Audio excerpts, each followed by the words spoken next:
Port states and roles. To understand the basic operation of STP, we need to understand the operation of the state machine for each port at each bridge, as well as the contents of BPDUs. Each port in each bridge may be in one of 5 states: blocking, listening, learning, forwarding, and disabled. So to understand how STP works, we need to understand the states and its role and what's inside the BDPU packet. Now, it's gonna be a long journey to understand that. We're gonna provide a basics for now. So let's start.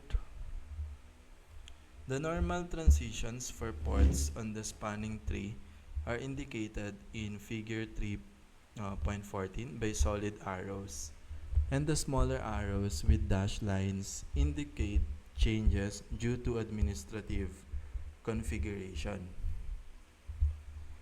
So here is the dotted arrow is the changes due to administrative configuration. Let's say you're listening, so we'll explain that further. So it's a complicated topic, so we will expand on each states further. Ports transition among 4 major states in normal STP operation. In the blocking state, frames are not forwarded, but a topology change or timeout may cause a transition to the listening state. The forwarding states, the state is the normal state for active switch ports carrying data traffic. The state names in parentheses indicate the port states according to the RSTP. Again, ports transition among 4 major states in normal STP operations. In the blocking states, frames are not forwarded. So what do we mean by that? So along the switches connected in an STP network, there will be alternative role or alternate port that is blocked during the transfer to avoid the loop, because remember, the main purpose of this is to avoid the loop. But a topology change or timeout may cause a transition to the listening state. So a topology change, for example, a new route has been calculated, because the route, remember, is being calculated based on the path cost. It may change depending on that. So it's automatic instead of the fixed 5 minutes. That's the reason why this algorithm or this STP is more adaptive in complex situation than the base forwarding or the forwarding database we discussed in the previous video.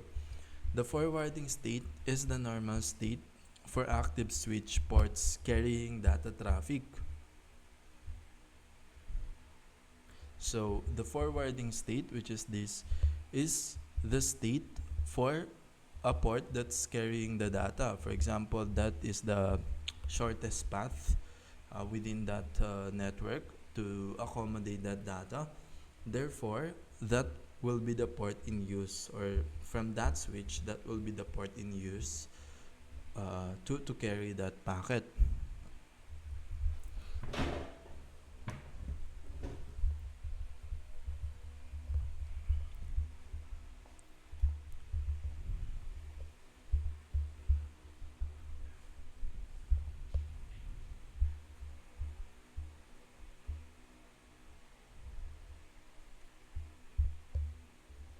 So again, the forwarding state is the normal state for active switch ports carrying data traffic.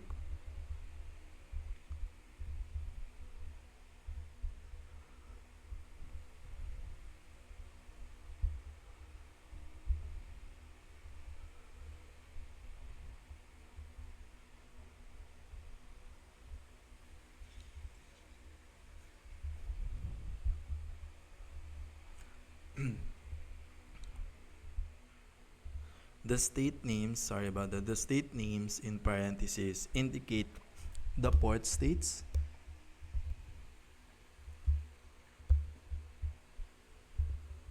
according to the RSTP. So here, discarding. RSTP is more advanced. Uh, in STP, it doesn't have this forwarding delay.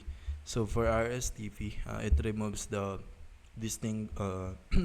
this blocking and listening and disabled to just discarding. It only has discarding, learning, and forwarding state. So we will discuss that in the future video. So after initialization, a port enters the blocking state. In this state, it does not learn addresses, forward frames, or transmit BPDUs, but it does monitor receive BPDUs in case it needs to be included in the future on a path to the root bridge, in which case the port transitions to the listening state.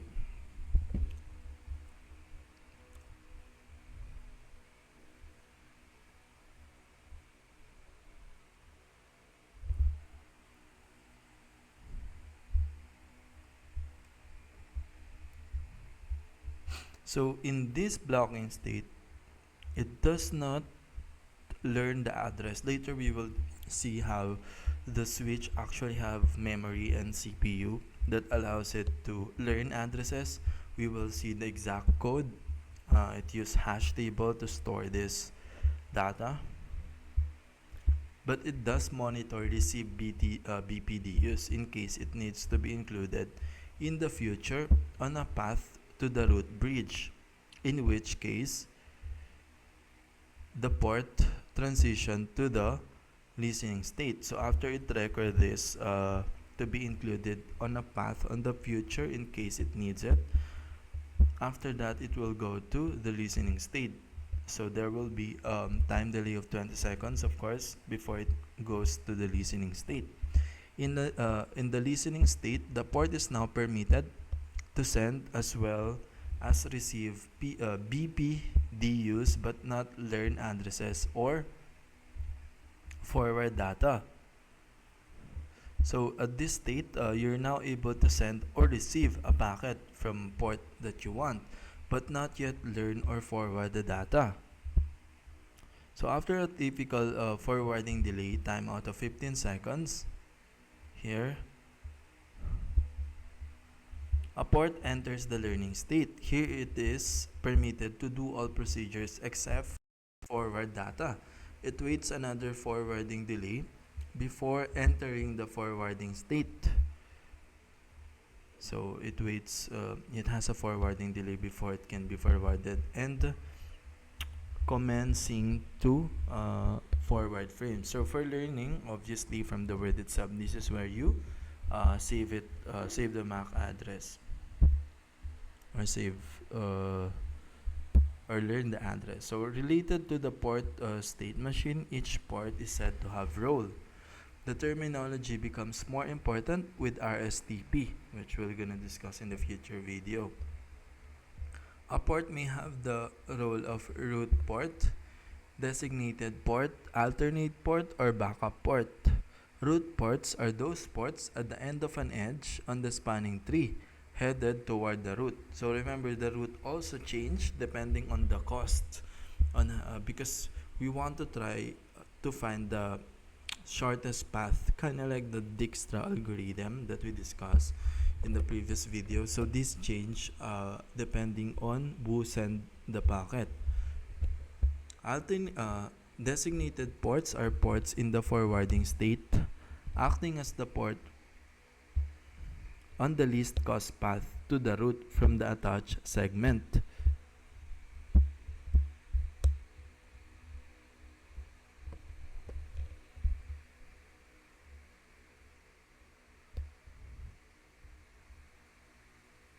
So designated ports,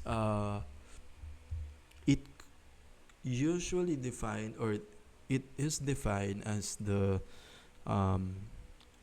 shortest path to the root. So whenever we say designated, it means that's the shortest path to the root.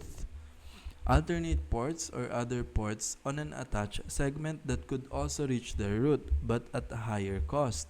They are not in the forwarding state. So this alternate port is like the backup of the designated port in case that link breaks to the root port. And this is in a blocking state. So a backup, that is also how it is remove this loop or the loop that we are trying to avoid with STP. So that is one of the reason why it is in blocking state, to avoid sending more frames and having the root or the memory of that root switch have to think that it is actually receiving 2 frames. So yeah, that's the reason why it's in blocking state. A backup port is a port connected to the same segment as a designated port on the same bridge.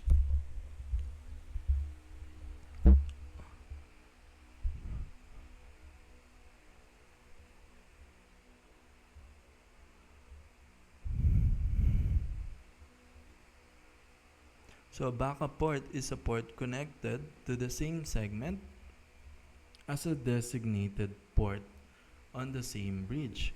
So a backup port, if we have a designated port for the root, let's say that designated port breaks, the port that we will choose to be the next is the backup port. So the alternate ports, because a switch could have like a multiple ports, alternate port is kind of like the worst, the last port that we will use if the links to the root breaks.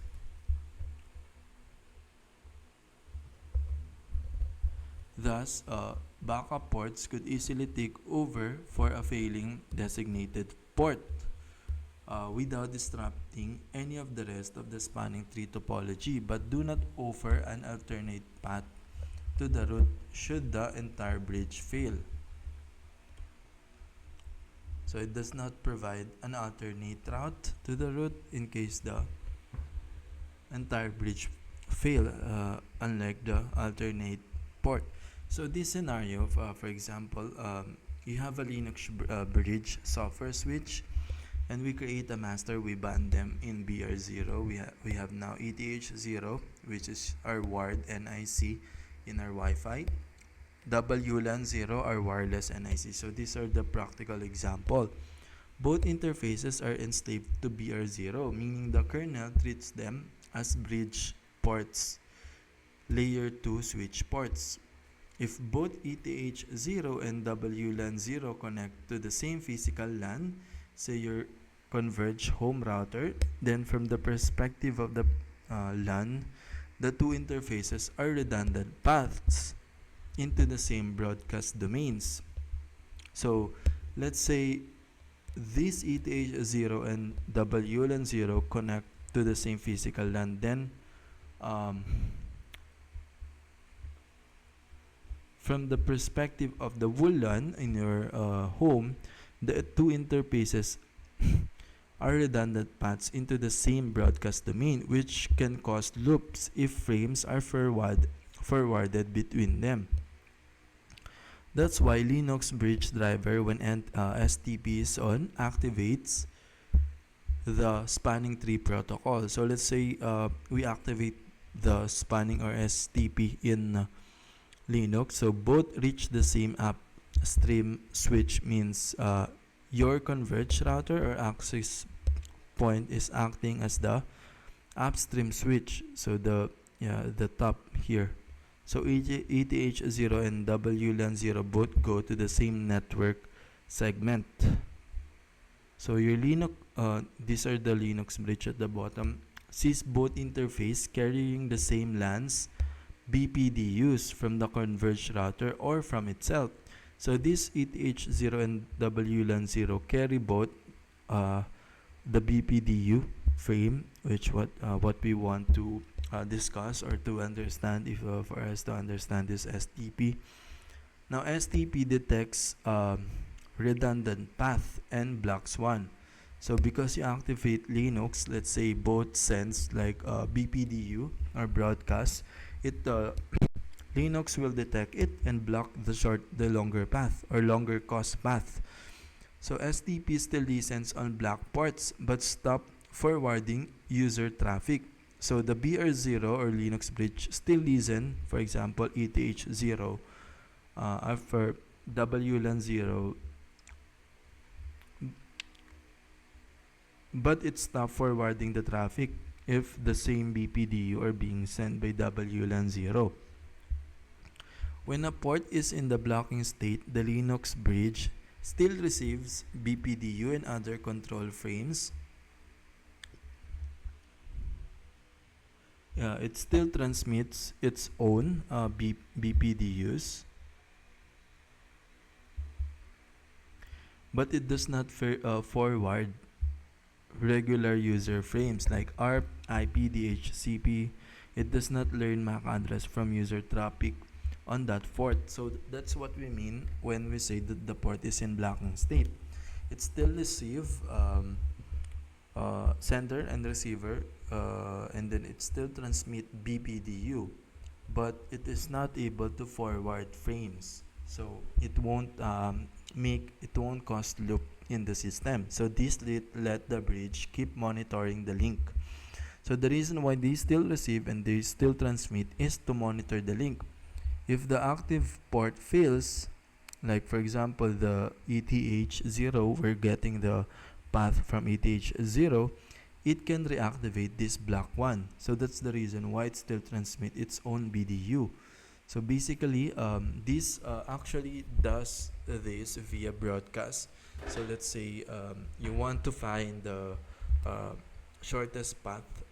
All of this will send a broadcast, BPDU broadcast to let the root bridge knows their length cost to send or to forward packet, and then the STP has an algorithm to choose which is the lowest path, and then keep the other path block, which is in a blocking state and not forward data, to be able to keep that in its data entry. So that's how it avoid the loop. At the same time, it avoids the need for waiting for 5 minutes to disable the entry, because that BPDU is in a block state, meaning it keeps sending that packet, but the STP are able to disregard that frame. So how Linux bridge does this in code? All this happen inside the kernel's bridge module, net/bridge in the Linux source tree. The logic lives primarily in these files. So the Linux actually use a module here, so it's kind of like a operating system concept. So this is what I want to expand. So as you can see, we have net/bridge /br_input.c, br_forward.c, br_stp.c, br_stp_bpdu.c, br_stp_if.c, br_state.c. The bridge interface state machine. So each port has a state variable of type br_state_ defined in include/linux/ifs_bridge.h.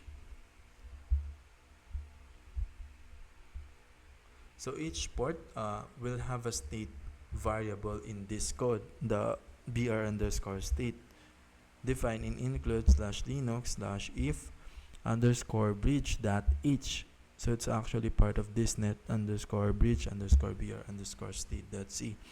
So these are the code. E-define br_state_disabled 0, E-define br_state_listening 1, and then br_state_learning 2, br_state_forwarding 2, br_state_blocking 4.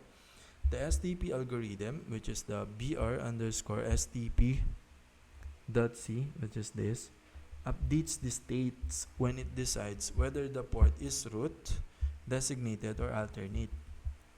So how blocking works? In the main input path, which is br underscore input under dot c, if p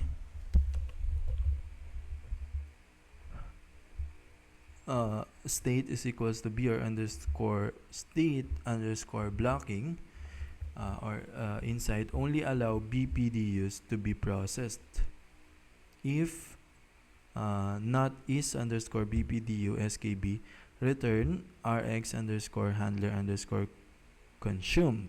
So what does this if else statement in that input path in br underscore input.c? That means the kernel discards any user frame is underscore BPDU, returns false. So but it keeps BPDU frames with destination MAC. So it discards any user frame that is underscore BPDU, but it keeps BPDU frames with destination MAC 0100 C2 0000. So yes, the port listens to BPDUs even while blocking everything else. So that's how blocking works. So that's how it listens. That codes is responsible for it to be listening to that blocking state, even though it doesn't forward its data. So how port is unblocked? In the STP logic, br underscore stp.c and br underscore stp underscore if.c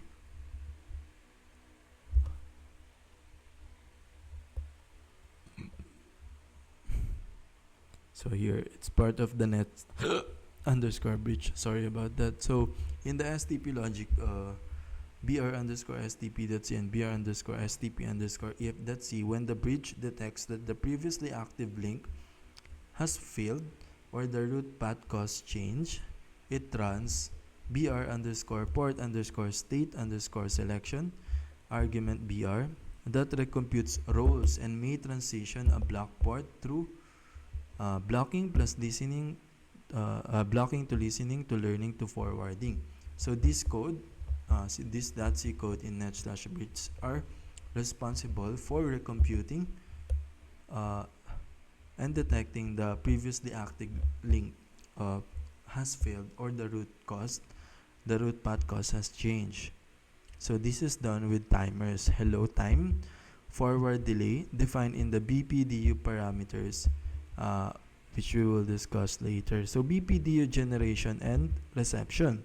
BPDU sending is handled by void br underscore send underscore config underscore BPDU argument struct net underscore breach underscore port asterisk p, and receiving by void br underscore stp underscore rcv argument struct sk underscore buff asterisk skb struct net underscore device asterisk deb. So the STP kernel thread or timer calls br underscore stp underscore timer underscore expired. So this STP kernel thread or timer calls this. So remember the thread we discussed in the previous video. These threads are responsible for calling this timer expired periodically to send BPDU's hello time. So this is how the switches actually also send it periodically using the hello time parameter or properties. So the big picture, BPU component BPU sending function build and send multicast frame, wherein kernel br underscore stp underscore bpdu.c BPU component BPDU receiving function, it parse BPDU update root info, wherein kernel br underscore stp underscore rcv state component state machine function update port state, when in kernel br underscore state.c and br underscore stp underscore if.c component frame filtering function, it drop data on block ports, where in kernel br underscore input.0 .c. So that's where it dropped the data. That's where we not forward that, blocking mm, that BPDU frame sent by the WLAN 0 earlier. So timers, component timers function handle hello forward delay. When in kernel, br underscore timer dot c.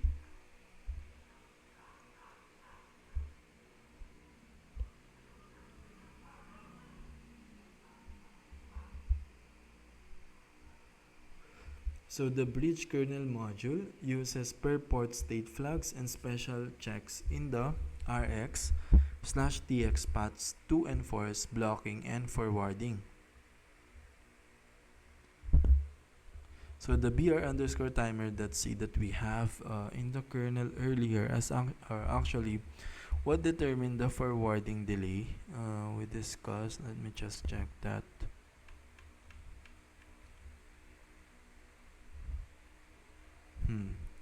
I think this timer is somewhere in the C code or something. So the bridge kernel module uses per port state flags and special checks in the RX/TX paths to enforce blocking and forwarding. So the bridge kernel module are responsible for doing that. And also remember, every bridge needs to support this, or every switch needs to support or needs to be able to read this input and output configuration. So that's also the reason why the WLAN 0 are able to send this, or still send BPDU while it's in block state. And this is also how they read the timer that is being enforced by STP, like the 15 seconds and 20 seconds, etc. So TLDR, a concept, ETH/WLAN 0, meaning in Linux bridge STP, it is a bridge ports managed by kernel. Concept both reach the same upstream redundant loop risk.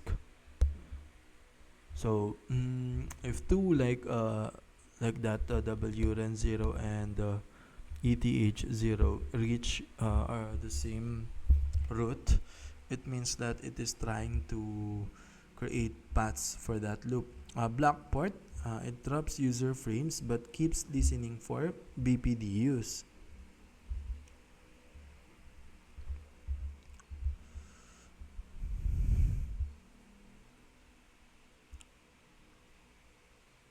Sorry.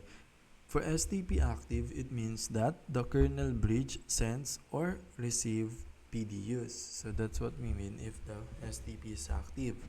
Block port, it drops user frames but keep listening for BPDUs. So a block port still listen, so that it can be used later if the original port broke. Code path, br underscore input.c, br underscore stp.c, br underscore state.c. Activation, stp timers /hello /forward delay transition. So that's how we activate that. So what actually sends BPDUs? So when you enable STP in Linux, like brctl1 stp br0 on, the bridge kernel module, not user LAN code, starts sending BPDU frames from each active port, like ETH/WLAN 0, that belongs to that bridge. So those BPDUs are multicast Ethernet frames sent to this special address.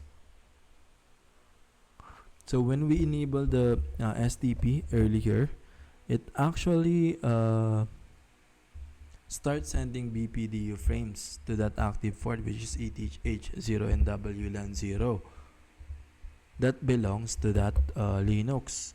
So those BPDUs are multicast Ethernet frames sent to this special address. So it's actually a multicast Ethernet frames. That's the bridge group address defined by IEEE 802.1d. So yes, both ETH0 And WLAN 0 will transmit BPDUs, broadcast like multicast, when STP is running.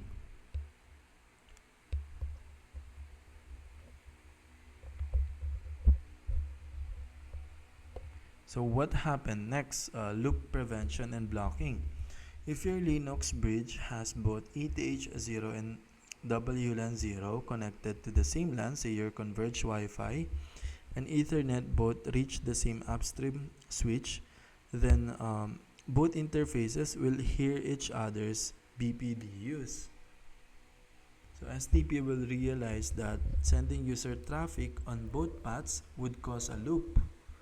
So it picks one path as active, lowest cost, and set the other port state to blocking. So what happens here is that um, since the ETH0 and WLAN 0 supports STP, it will also transmit BDU.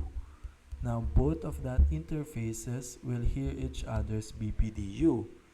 So it will cause a loop, because if it's sending multicast to the Linux bridge, while at the same time the Linux are sent a BPDU to both of them, uh, since the BPDU requires are the root that requires one path, or the shortest path to it, to be able to handle that sending of a packet, it will choose the least cost path. It picks one path as active, which is the lowest cost, and sets other port state to blocking. So that's what makes this STP work. So blocking means it still listens for BPDU, so it can reactivate if needed.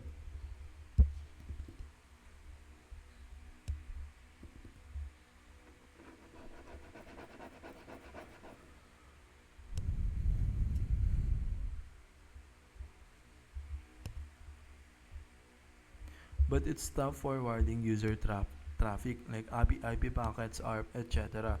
So it will put to blocking. So therefore, it will stop its multicast sending of address. Therefore, an IP packet, could not actually be sent, which is the normal um, frame being sent using that multicast. So the breach code literally install rules in Linux kernel filtering table that prevent frames from being transmitted or learned on that interface. So the breach code we discussed earlier in Linux kernel filtering table actually prevents frame from being transmitted or learned on that interface, since it's blocking. So it prevents from learning that, because remember, when the bridge sent a multicast address, it doesn't know who receive it, right? And anyone who receive it could get the packet and then dismantle it. But in this case, since STP is activated, it can prevent that from doing that, but it doesn't prevent it from listening to it.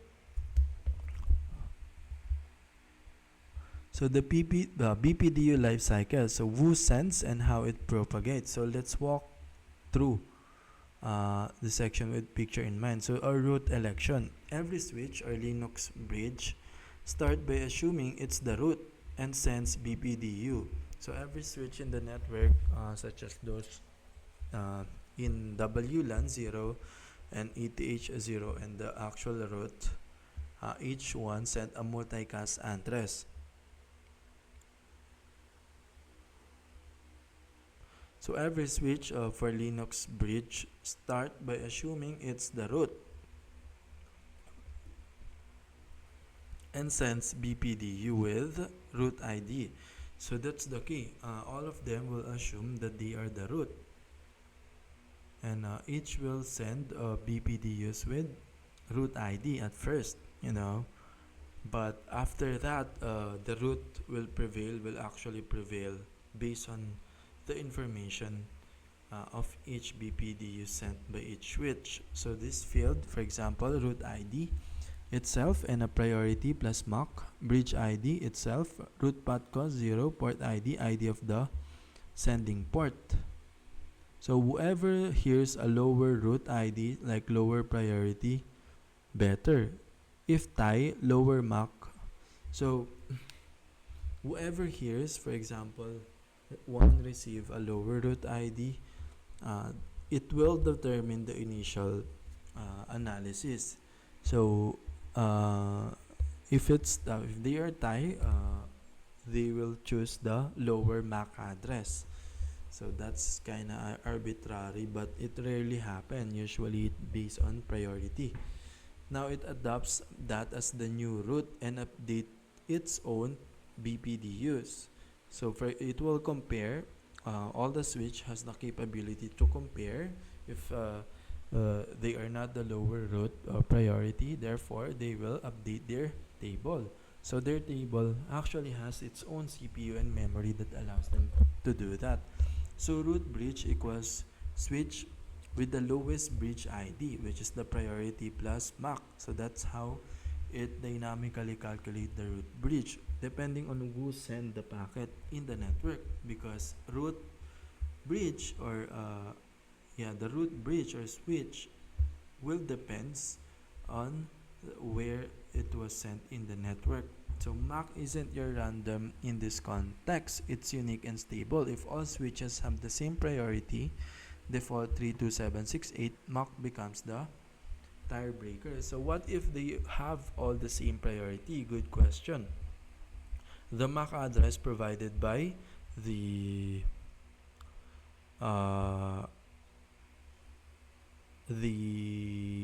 manufacturer will be followed. And if they have the same priority, if you think about it, it's actually all of them are important, meaning whoever you choose on that tree, for example, you have three same priority, will be enough for you to go through, because they all have the same priority, and it doesn't matter who has the lower MAC address. But in practice, it doesn't actually happen. This MAC address this priority are actually different in each switch. So step 2, computing root path cost. So how do we compute the root path cost? So each link type has a cost value. Lower is equals to faster. So a lower cost, it means it's faster for your packet to be sent using that link. Because remember, we're trying to send or to find the shortest path, kind of like in Dijkstra, to be able to send our prey within the network. Now for here, link speed 10 millibytes per second, cost is 100. For 10 gigs, the cost is only 2. So each bridge add its own port cost to the BPDU's root path cost field and forwards it. So each bridge adds its own port cost to the BPDU's root for all of its port, and then forwards it or multicast it within the network, and that will determine who will be the shortest depending on who sent where. So that's how a bridge know its total distance cost to the root. Now step 3, port roles on each bridge.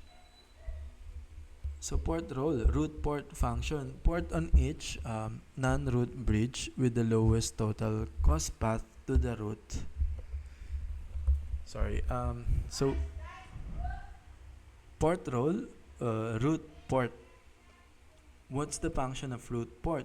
So that difference in each depending on who and where the packet came from or frame came from. The function port on each non-root bridge with the lowest total cost path to the root. Only one per bridge.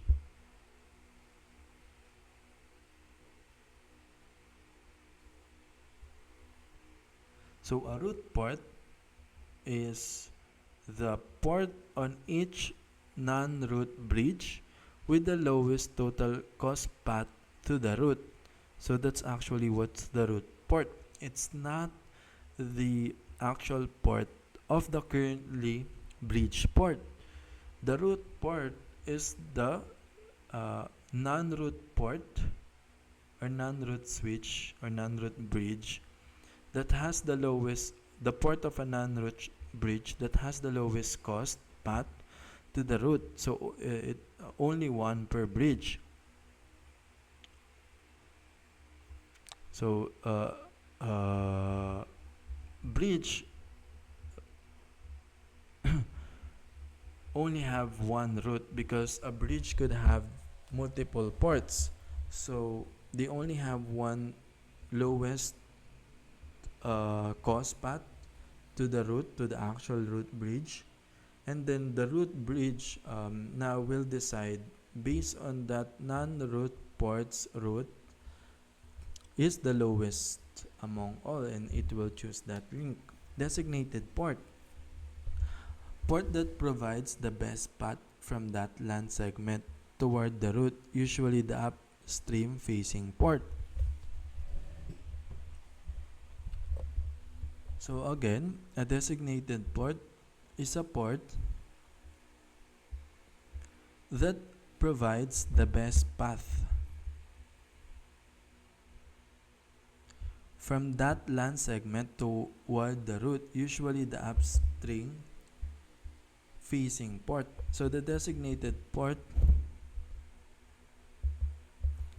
usually it's from the switch bridge, root bridge. Think about the root port as different from each bridge in a non-root bridges, and a designated port is where the shortest path route from non-bridge connect. So alternate port, a backup path to the route, receives BPDUs but stay blocked. So they still receive this multicast address BPDU, but they are blocked and they are backup on their corresponding bridge root port.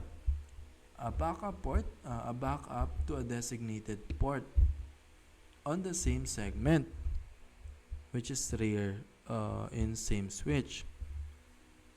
Disabled port, which is a manually off or not participating in this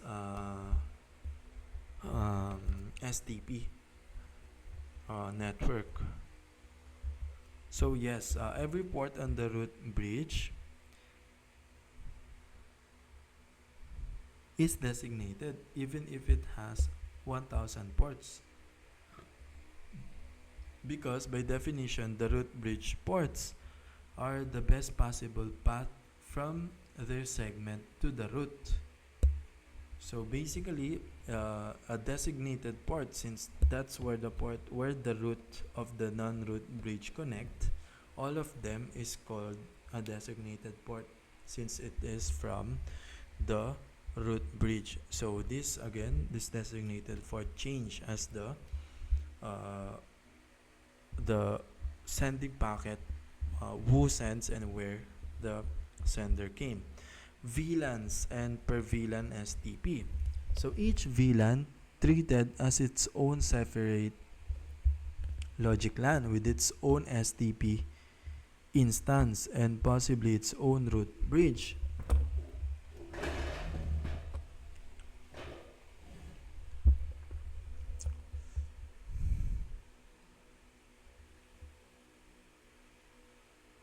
That's called PVST, per VLAN spanning tree.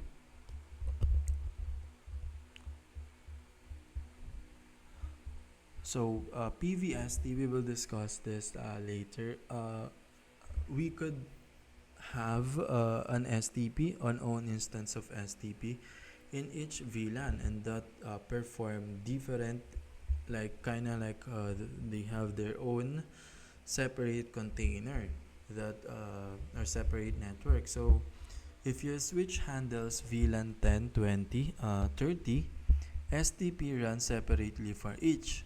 Now each VLAN might have a different route for load balancing. So in Linux, you see BRCTL STP BR0.10 on and BRCTL STP.BR0.20 on.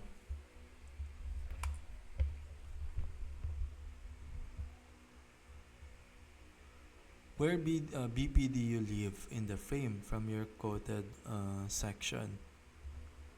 Sorry, let's go back here. BRCTL STP BR0.10 on, BRCTL STP BR0.20 on. So that's how we create a two separate VLAN with the two separate STP instance. Okay, so where BPDU lives in the frame from your quoted section. Each BPDU is inside an Ethernet frame. So the BPDU are actually inside kind of like in conventional Ethernet frame. So field DST description, which is the bridge group. So that's its destination. SRC is the sender's MAC. Who send this? So again, it's a multicast. It is being sent to this one bridge group. And ether type LLC/NAP 0x42 42034802.1D. Now payload. This is where the BPDU structure, root ID, bridge ID, cost, port ID, message, age, etc. This is how STP configure it. So that's where the BPDU lives in the frame. BPDU are not forwarded as data. They are intercepted and regenerated by hop. So they are not forwarded as data because again there's a blocking state. That's actually how it maintains the blocking, the listening, learning and forward state. So they are intercepted because they are being sent into this bridge group, being intercepted by the OS, right? So connecting to your Wi-Fi example. So here's what happened if you bridge Wi-Fi plus Ethernet on your laptop, like BRCTL1 add BR0, BRCTL add if BR0 ETH0 WLAN 0. So let's say we band that and we bridge that, or yeah, we band and bridge. So here laptop Linux BR0 STP is active. So this is the BRCTL at BR0. Now we have WLAN 0 and then ETH0, where WLAN that's the Wi-Fi LAN, ETH0 that's the wired LAN. So your laptop bridge, which is the Linux, sends BPDUs on both interfaces. Now the upstream converged router switch also send its own BPDU. So again, it multicast its own BPDU. So when your bridge sees both ports reaching the same upstream,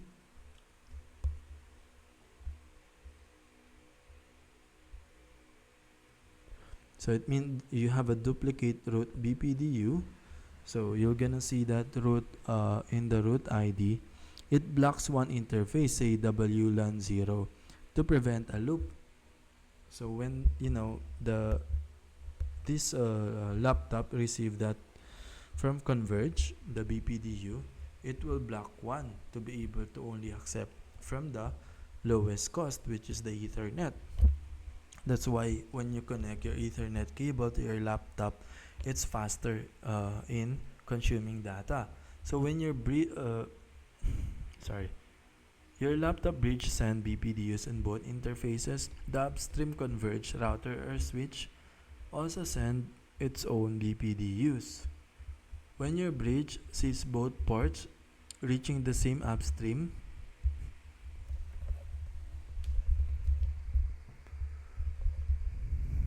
like duplicate root BPDUs, it blocks one interface, say WLAN 0, to prevent a loop. So that's where the BPDU of the OS and the structure of this payload will come, because it will automatically does that for us.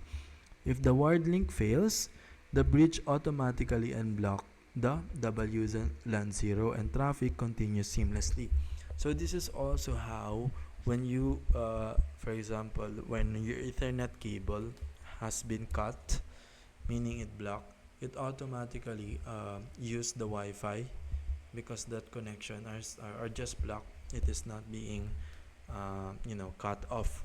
So where does the computation and learning happen? The CPU kernel STP logic computes the spanning tree state per port. So it computes the CPU does the operation of compute, right? That's what CPU does, which is the kernel STP logic or the Linux STP logic. It computes the spanning tree state, the state of the spanning tree per port, such as is it a blocking, forward, etc. So the RAM bridge FDB stores learned MAC.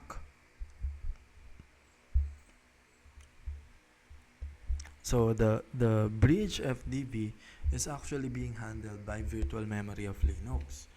It stores learned MAC depending on the code, right? So we can see the state using the Linux code. It has the port mappings like 68, etc. It uses the hash table actually to do that in its code and to store that in virtual memory. Now the NIC hardware, DMA, does the frame movement efficiently. So there's actually a DMA in Linux. There's a DMA, right? So even in Windows, that handles this NIC or transferring of frame that directly access memory, so that it doesn't need to bug the OS as much, which make also this I/O faster, kind of like an I/O concept. So it does the frame movement efficiently, same DMA idea as used for other I/O devices. So these are the visual summary. Now we have VLAN 10 LAN segment. So we have root bridge with ports D1, D2, D3 all designated because it's from the root bridge. In switch A, we have root port ETH0, so alternate port ETH1. Switch B, we have root port ETH2, alt port ETH3. So it means that the alternative port in switch B are from ETH3. And the root port is from ETH2.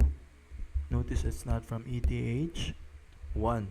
And in switch A, notice the root port is not from ETH1 but from ETH0. So the ports or the root port is different depending on where you send the packet, right? Because it's trying to compute the least cost. So switch C, you have the root port ETH5 and alternate port ETH6. So each non-root has one root port, lowest total cost to the designated port, one or more designated port toward its downstream LAN.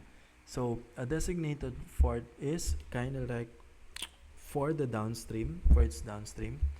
So whenever the root port fail, it will be replaced by alternate port. Okay, so it's not designated port. The designated port is only from the view of its downstream LAN. Let's say we have here DEF. So let's say the network topology change based on the sender, therefore that will change as well. Remaining ports block. So this the remaining ports other than this root port will be blocked. So that's the alternate. So all of that will be sending BPDU, and then the root port will be sending BPDU to this root bridge. This alternate port will then be blocked while it's listening, so that whenever this root port fails, it will use the alternate port. So that's how multiple port works and how it is used by STP. So why MAC decides tie? So MAC address are random in manufacture. We discussed this already. They're globally unique and monotonic per vendor. So even if two switches boot with default priority, the one with lower MAC gets elected. Root, guaranteed deterministic. What happens when STP sends BPDU out, WLAN 0 and ATH0? Now if you create a Linux bridge like this, BRCTL add BR0, BRCTL add if BR0 ETH0, BRCTL add if BR0 WLAN 0, BRCTL STP BR0 on.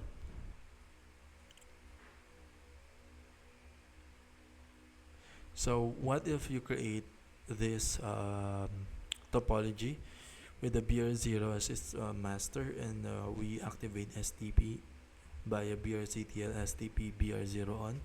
What will happen when an STP, which is your root, send BPDU out on WLAN 0 and ETH0? Then BR0 becomes the virtual switch, which is your OS, that controls both ETH0 and WLAN 0. So when STP is enabled, STP underscore state 1, the kernel bridge module BR underscore net filter underscore BR underscore STP starts generating bridge protocol data unit. So when an STP is enabled, the kernel bridge module will start generating. So when we on that, it will start generating the bridge multicast this to the special MAC. So the bridge or your Linux will multicast to a special MAC, which is the 01ATC20000000, which is IE802.1D STP reserve address. Now both ETH0 and WLAN 0 physically transmit this frame because the kernel tells their NIC drivers to DMA, direct memory access the frame from memory to the card transmit ring. So both when that happened, when that is activated, the ETH0 and WLAN 0, since it's now part of the BR0 bridge, will physically transmit this frame because the kernel, which is the BR0, tells their NIC drivers to DMA or direct memory access the frame memory, or the frame from the memory, or the BPDU created by this Linux OS to the card's transmit ring. So both links broadcast PDUs to announce their presence. Now both links will now broadcast after it access that memory to the kernel to announce their presence. When both links end up reaching the same LAN, say your Wi-Fi and Ethernet go to the same router or switch, your bridge will receive its own BPDU back on the other port. When that happens, STP logic detects the loop. The bridge compares priorities and blocks one port, say WLAN 0, by setting its state to blocking. So let's say that broadcast announced their presence. If both of that reach the same LAN, for example, you're using Linux, using your Converge, like the Converge example earlier, your bridge will receive its own BPDU back on other port, but back from the WLAN 0 and from Ethernet, from Converge. And then when that happens, your bridge STP logic will now detect the bridge and compare its priority. So only ETH0 keeps forwarding traffic. WLAN stays idle for loop prevention. So that's actually what happened in its both hardware and software. As you can imagine how complicated it is, it's very complicated. So I would recommend repeating that part. Now second, the multiple ports and cost computation.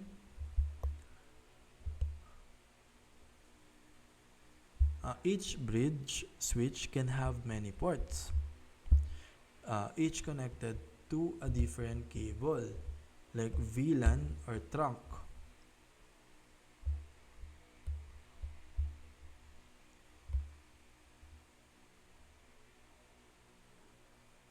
So each port could be configured to a different LAN, could be connected on a different cable or a different trunk.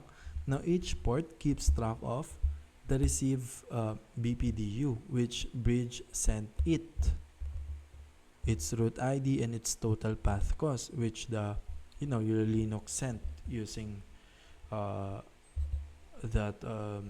it's WLAN 0 and ETH 0. So for example, you have a bridge that has that WLAN 0 and ETH 0, and you have another switch connected to this same STP network.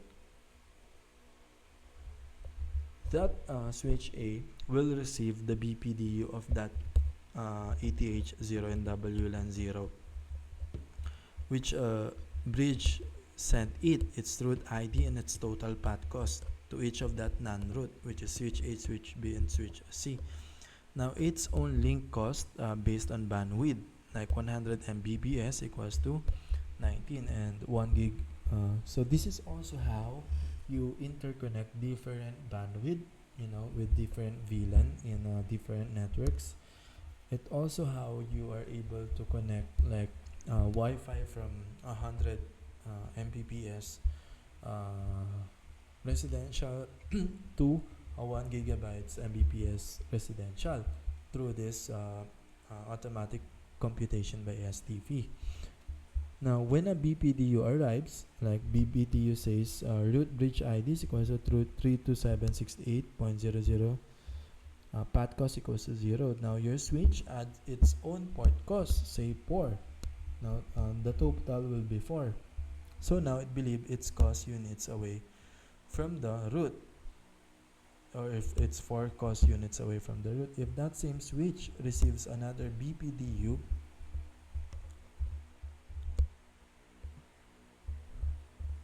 on another port with a total cost of 10, it keeps the lowest total path cost as its root path.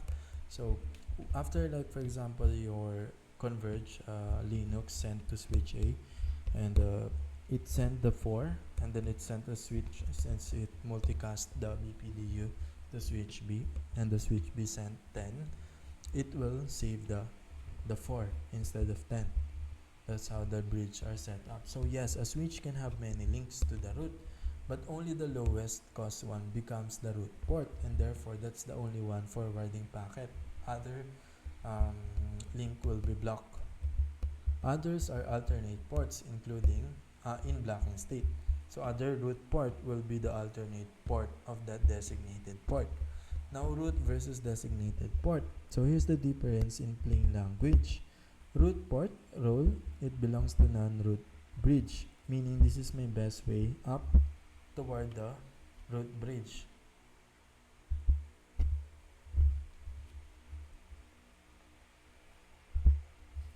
So the root port, it's different in each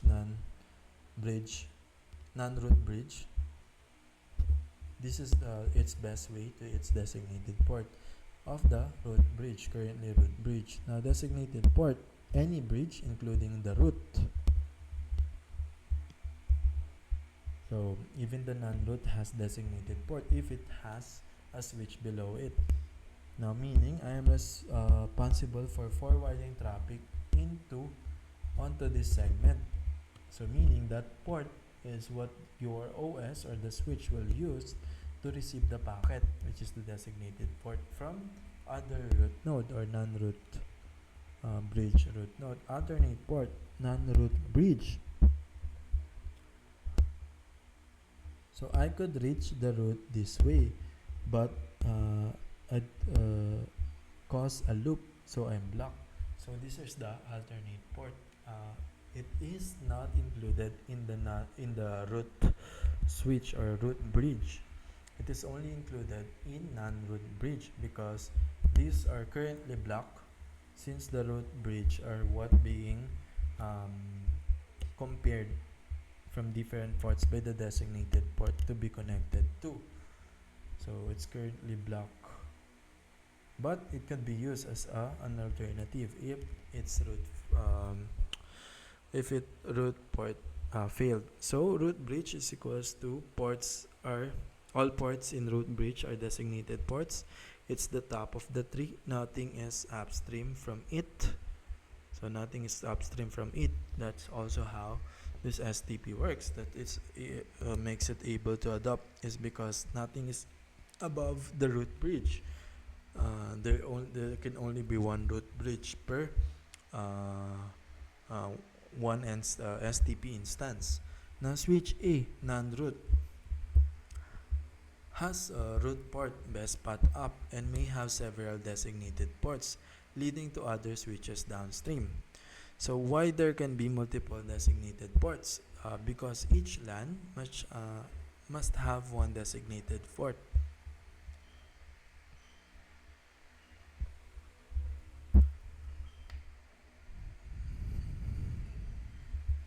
So each LAN segment or each bridge must have one designated port.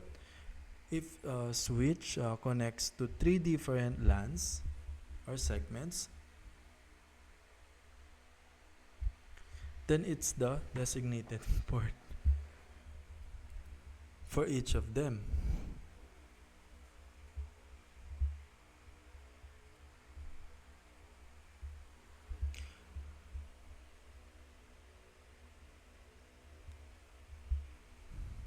So the reason why you have multiple designated ports is because the number of your designated ports will determine the number of bridge that your LAN could be connected to. It will determine the big or the size of your network because the root can only be connected to available number of designated ports. So if a switch connected 3 different LANs or segments, then it has a 3 different designated ports. So it can easily have 2 or 3 DPs at once, right? Depending on its current active connection. So when there are ties like 2 ports on different switches, wants to be designated port for the same LAN, the lowest root bridge ID wins.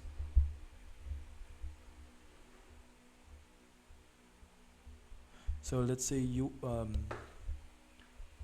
want to be a designated port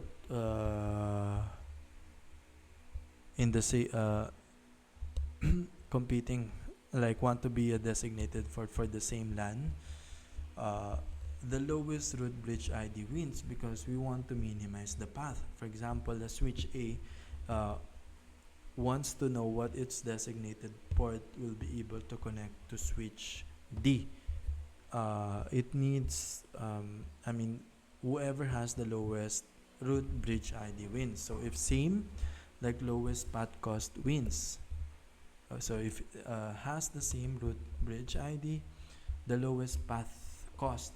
Okay, that's the path cost. If the same, if the lowest path cost, if the same, the lowest bridge ID wins. If same, lowest port ID, which is priority plus port number wins on that designated port. So as you can see, we have multiple options to choose. It can be the port ID, which is the priority, the path cost, but the port ID or the priority plus port number are the last we choose. We always use the path cost as the first criteria. So the last one breaks the final tie deterministically. So the port priority, because it has different priority and port number.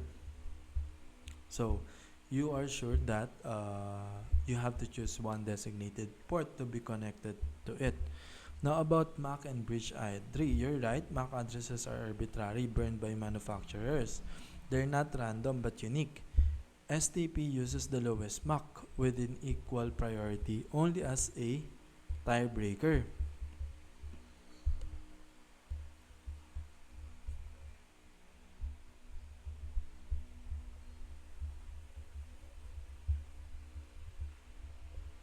That's why bridge ID is equals to priority plus MAC. So bridge ID is equals to priority plus MAC, while port ID is priority plus port number, right? So this bridge ID is the second from the path cost, and port ID is the next from the bridge ID. Now, STP uses the lowest MAC within equal priority only as a tiebreaker. So this bridge ID are actually being determined depending on its priority and the MAC. So like bridge ID equals to priority, which is the default. So if all switches have priority 32768, the one with the lowest MAC becomes the root bridge. This ensures there's always exactly one root bridge deterministically, no random draw. So how learning updates MAC tables? Switch learning separate from STP happens per frame like this.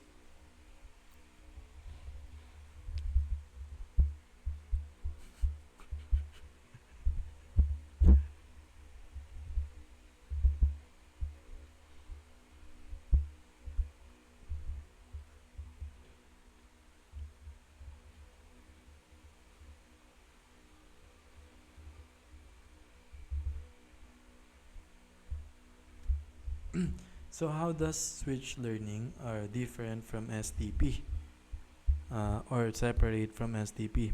Happens per frame like this. When a frame comes in on port X, like source MAC 00AABBCCDDEE, destination MAC 001122334455.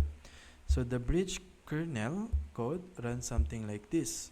MAC table 00AABBCCDDEE is equals to port X. So that's how it saved the source or the source MAC. That's stored in RAM. Fast hash table in kernel memory. It also used like a DMA, which makes it a fast access. So yes, it uses CPU and RAM to be able to learn that MAC table after it sent the BPDU.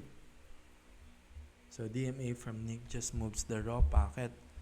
The CPU then updates the table in software. So the DMA from NIC just moved the raw packets. The CPU then updates the table in software.